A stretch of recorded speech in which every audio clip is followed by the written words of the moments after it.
Let's do a tattoo tour.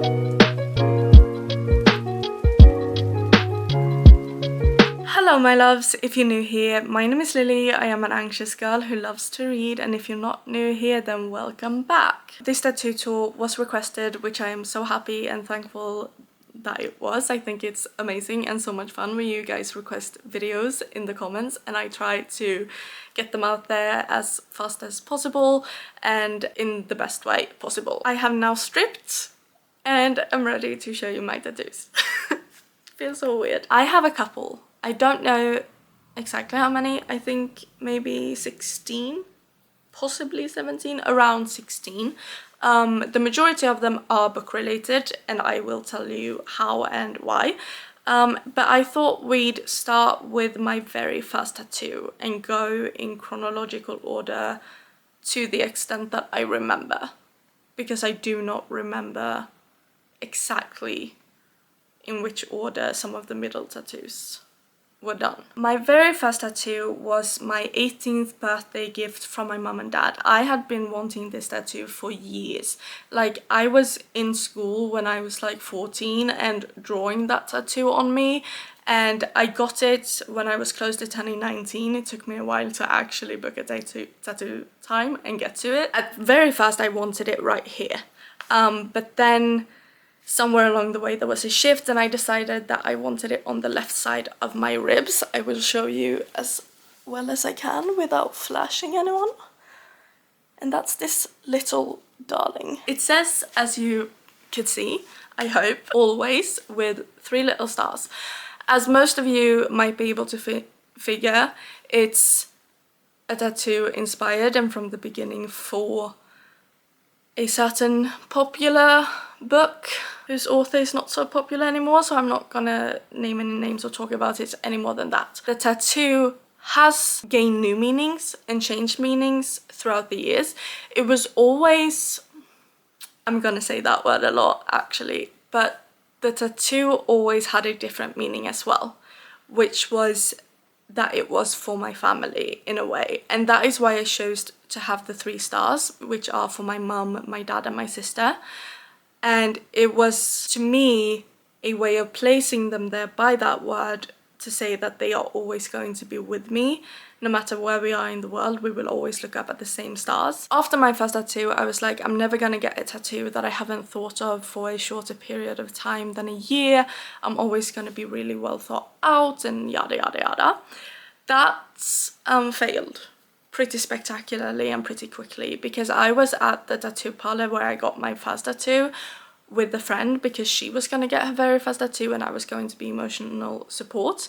And then one of the other tattoo artists working there had a cancellation, so he looked at me and he was like, hey, you want another one? And it was just a couple of months after my first, and I had a few days before just finished House of Earth and Blood and was thinking of getting Through Love All Is Possible tattooed.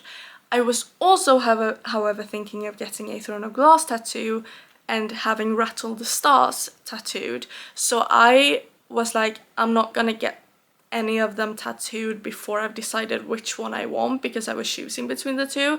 And then that happened and my instinct gut reaction was Through Love All Is Possible. I want that tattooed.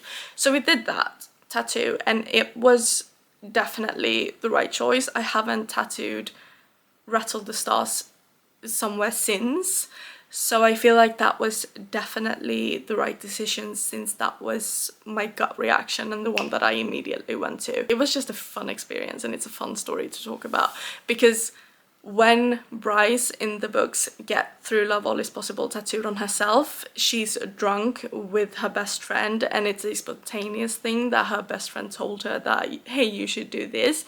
And so it had some similarities to how it went for me. It's between my shoulder blades, so I hope that you're gonna be able to see this. I really love that one. In a way, I'm sad that it's between my shoulder blades because I love all my tattoos, but like, I think that one is so pretty and I love to see it in pictures and such things whenever I see myself from behind, which isn't often, so I don't get to see it that much. But it's also like every time I do glimpse it, I'm like, ooh, that's there. I love that. Then I did at the same tattoo place 2 tattoos. One is inspired by 3 books and one is Bookish, but it's not inspired by any specific book. And the latter is the sword with the flowers wrapped around it. And this one could just, I mean, the simple answer, the answer that I give people when I don't want to get that deep with it, is that I just love fantasy and I think flowers are pretty. The deeper meaning of this tattoo is that I was a child who was quite boyish, stereotypically, if we're talking about the stereotypes around boys and girls. I played with dinosaurs and fire trucks and, you know, I wasn't the girl who ran around in skirts in pink and played with dolls and that, you know, stereotypically girly things. And I was quite bullied. I was bullied for having a dark voice and was told that I sounded like a boy. There was a lot of resentment and hate within myself that was built from this, from being bullied for not being girly enough, towards femininity and towards girliness. And so that's really what this represents, like all of these contrasting emotions that I've had in relation to my own femininity and me as a woman, and coming to terms with I am a woman. It doesn't matter what anyone says that I should be, because no matter what I do, I've turned myself inside and out. I have bent and bent and I have broken myself trying to be something that other people won't hate and bully, and it never works, because there's always going to be something new. If you do this, then they're going to hate you because you're not doing that, and if you do that, they're going to hate you because you're not doing this. It never works. So the sword kind of represents that, like, masculine, stereotypically masculine side that I've been bullied for a lot, and the flowers that are wrapping around it represents the femininity, the stereotypical femininity, and that they are the most beautiful together. I am both. I as a woman can be both and have both. Women have multitudes, they are not one single thing, and it is when we love all parts of ourselves and let them intertwine and be you that we are the most beautiful. So that is the deep answer of what that tattoo means. I actually drew this tattoo myself, and that is this one right here. I think a lot of people may guess one book correctly when guessing what inspired these mountains, and that is the ACOTAR books. I got the idea from the mountains in the ACOTAR books, and that's when I felt like,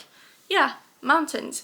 But it's also for that one quote from Pride and Prejudice where I believe it's Lizzie who says, "What are men compared to mountains?" And that is just, I love that quote. It really resonates with me.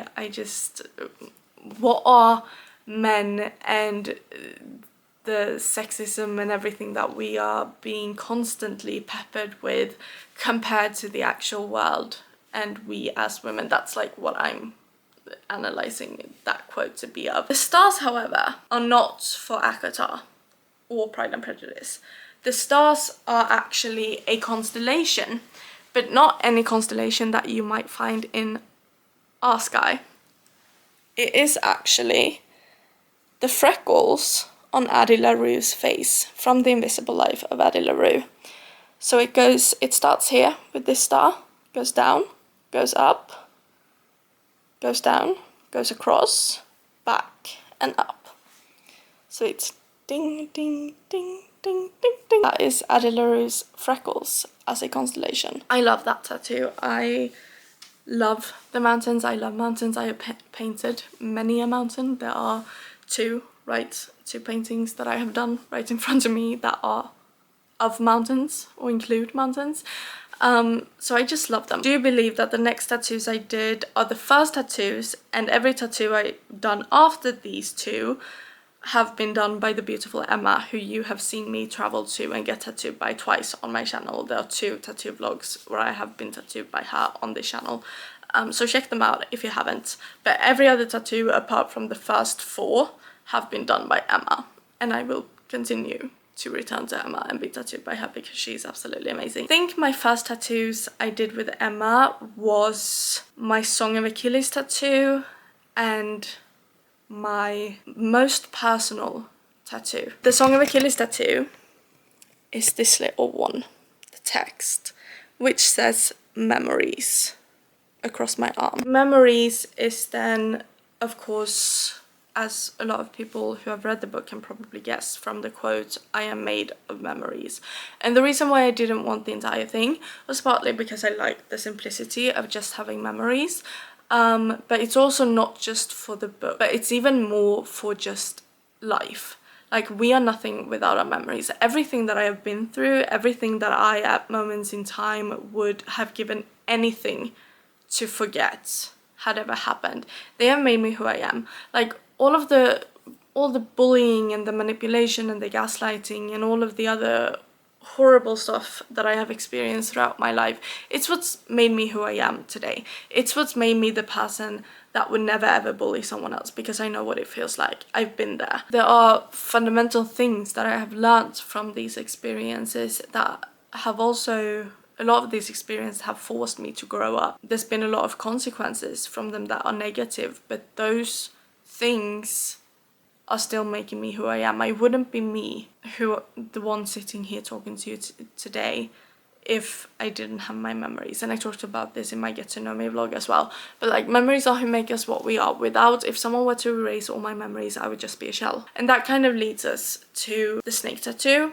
which is right between my breast. That's it. Also, when did I get boobs? It's kind of nice, actually, but that's besides the point. But this is my snake. I call her Danny because I feel like she needed a name. And Danny's just for me. That's also why she is placed where she is, because she's really just for me. But I wanted a Medusa tattoo. I, however, didn't want Medusa's entire face, partly because I didn't want such a big tattoo, but I also didn't want people who might know what a Medusa tattoo means, for that to color their perception of me, or for them to automatically just know what I have been through without me actually making the decision to tell them. That's just what I personally felt. So I decided to do just a snake, because that could be for anything or mean anything, or just be because I think it looks good. Like, that's so easily explained. Medusa is portrayed in most tattoo art as a symbol used to protect and defend against dangerous elements. A Medusa tattoo is often interpreted as representing strength, power, and female empowerment. More specifically, some people get a Medusa tattoo to indicate that they are survivors of sexual violence and to symbolize their own empowerment. I really felt like it was a big moment of, I'm tearing up now, but it was a big moment of healing for me. This tattoo is a symbol of, like, I believe me, I stand by me, I fight for me, and I am the only one who decides what to do with my body. No one else has the right to. That is what this tattoo represents, and that is why I did it. And it was such a big moment in my healing journey, and I am still healing. It's just take a breath and move on to the next tattoos. This is where it gets tricky, because I can't exactly remember which I did when, because I've always done more than one at the same time. 1, 2, right, I have one there too. Okay, I did 4 at one time, and I do believe that they are next. Let's start with this one. It's a burning crown with a heart in the middle and stars around it. But it's on the inside of my right arm. Also, like, most of my tattoos have more than one meaning. Like, most of my tattoos are multifaceted, just like I am. And this one is partly an Aileen Galathynius tattoo, because she is the fire-breathing witch queen that we all know and love. The fire hearts inside of the flames of the crown, self-explanatory. It is also, however, a symbol for my dear dog that passed away, I think it was last year. She was old. We had many wonderful years with her, but her name was Annes, in which you can't really, if you try to say it in English, it's gonna sound like anus. It did not mean anus, it wasn't anus whatsoever, it was Annes, A-N-E-S-S. And Annes means himmelens drottning, which would roughly translate into Queen of the Skies, or the Heavens Queen, or Queen of the Heavens. And that is also what this, you know, the crown with the stars over it represents. And the heart is also a bit for her, because she was a massive heart. Like, she was a dog that had so much love. I can put in a picture like her. Like, have you seen a cuter dog than this one? She, just a little face. And then we have, not necessarily, yeah, actually a bit of a book inspired tattoo, which is this little Raincloud that I actually painted myself. I drew this myself. I actually drew I roughly sketched the crown, the burning crown as well, but this one is kind of like a copy of the exact one that I drew myself. And it's partly for Les Miserables, or like not for the musical in and of itself, but it's inspired by one of the songs that is in the musical, which is the song Little Fall of Rain. Don't you fret, Monsieur Marius, I don't feel any pain. A little fall of rain can hardly hurt me now. I'm here, that's all I need to know. You will keep me safe, and you will keep me close, and rain will make the flowers grow. That's what this represents, that like when bad times are here, when it's tough, when it's rough, it's only a little fall of rain. It's also a little bit for a quote from the Raven Hood series, which is, "We love rainy days, don't we, baby?" But that's just like a little reference. It's not necessarily for the book. The little fall of rain thing is the bigger inspiration, but then that the "We love rainy days, don't we, baby" suits that tattoo is just a bonus. Then we have one that is actually for a book, just plain for one book. Doesn't have multiple meanings necessarily, but that is the quote that sits above the Raincloud, which is "Kiss the sky." And it just so happens that that quote is for the book titled Kiss the Sky. It's not for the title of the book in and of itself, though that's a happy coincidence. Connor Cobalt thinks, and then he later says, "Some people dream of touching the sky, I dream of kissing it." And then he says to Rose, "Kiss the sky with me and don't ever come down." And that is what Kiss the Sky is for. It's basically a different way of saying like reach for the stars, reach further than the stars, but it's always just for like Rose Calloway. Like, there, I have never looked at a fictional character and recognized every part of me in every part of her. When I finished these books and then when I reread them, it just reminded me that like, if I can love Rose as much as I do when she's so like me, why do I see myself in the mirror and hate myself for those same things? And in the same session, I also did my wings. Fly on the wings of love. Fly, baby, fly. Oh, they are gorgeous.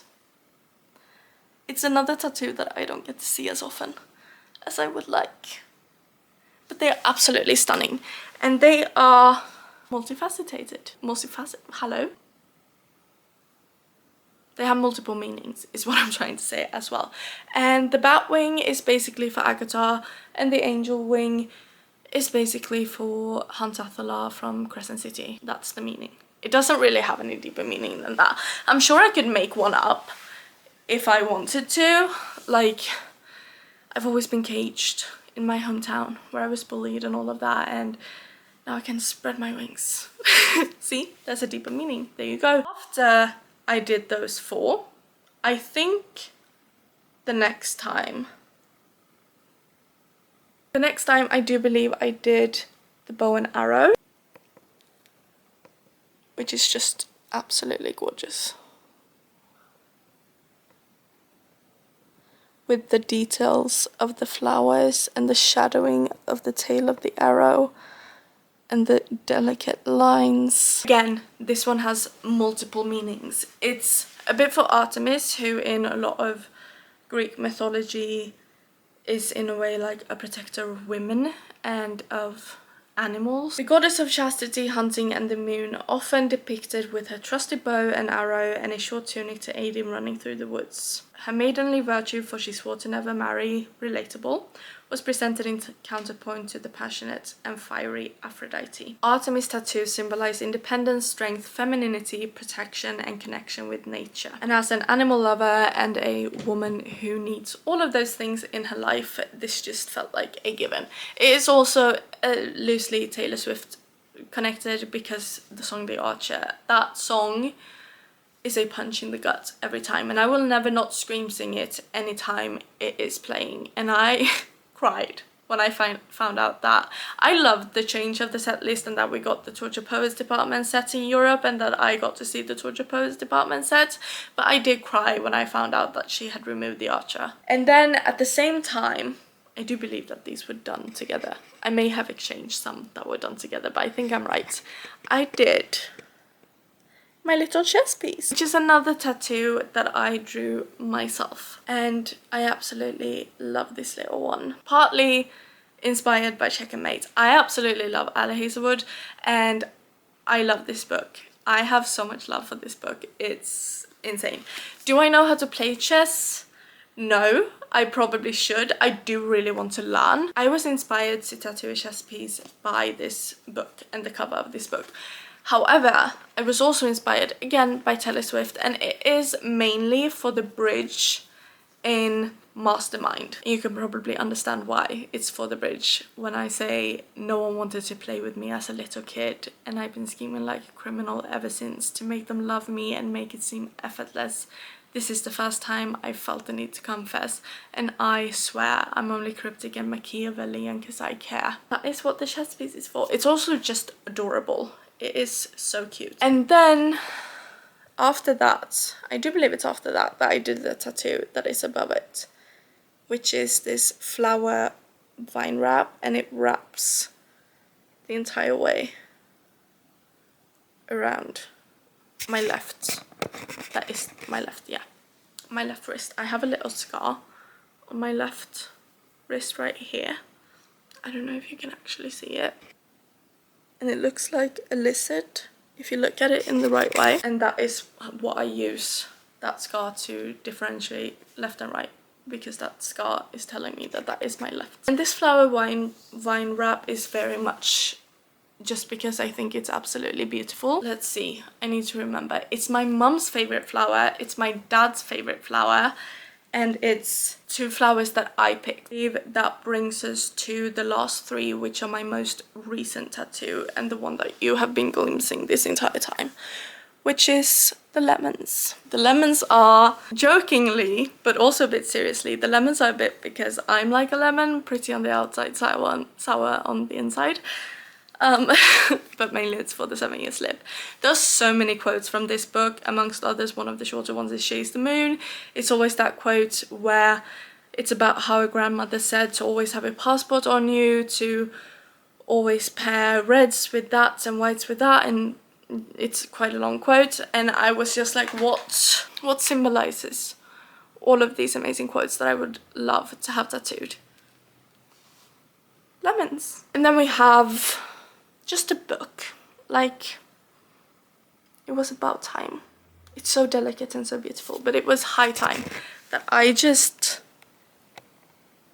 tattooed a book. And then last but definitely not least, I talked about the symbolism for all of these 3 tattoos in that tattoo vlog as well, but are my horses. And those 3 horses meaning are threefold. They're partly for Throne of Glass. The horse, I do believe her name is Farasha, I might be saying that wrongly, but the horse that Elite saves Lorcan on, so one of those horses is for her. And then I've always been questioned, I loved horses ever since I was a kid. Horses are one of my absolute favorite animals, and so it's just for my general love of horses, but it's also for the movie Spirit. Absolutely love that movie. I love every single song in it. Like, it's for Sound the Beagle, Get Off of My Back, You Can't Take Me, Here I Am, Brothers Under the Sun, I Will Always Return. Like, it's just banger after banger, and this tattoo represents those. Those were all of my tattoos. Well, bookish tattoos, because almost all of them have a bookish meaning in one way or another. I hope you found it fun, interesting, maybe got some inspirations for some bookish tattoos of your own. I will be getting future bookish tattoos. The ones that are in the nearest future that I am planning are, I do want 2 dragons. I want them not on that arm, but here somewhere on my arm, somewhere around here. And I also want a fox. They have, I mean, the dragons are pretty self-explanatory why I want them in relation to books. The fox was inspired by the game Scott's Play. I also want, I have so many. I want a text plus a star. I would like it across here. I haven't decided exactly what text I want and if I want the star above or below it, but it's leaning towards Wrath's Bruised Heart, which is a quote from House of Earth and Blood. I would love to tattoo a fountain. I would love to tattoo a deer. The closest ones are the text, the fox, the dragons, the fountain, and the deer. I don't have any plans for a timeline of when I'm gonna get tattooed next. When I do, however, another tattoo vlog will be coming up. But I look forward to the future and to continue building my gallery of moments and stories in my life that I have loved enough to want to permanently put on my body, and that means so much to me. If you made it this far, thank you for watching. As always, have a nice day, a nice week, a nice month. Be kind to each other, and I will see you in the next one. Bye!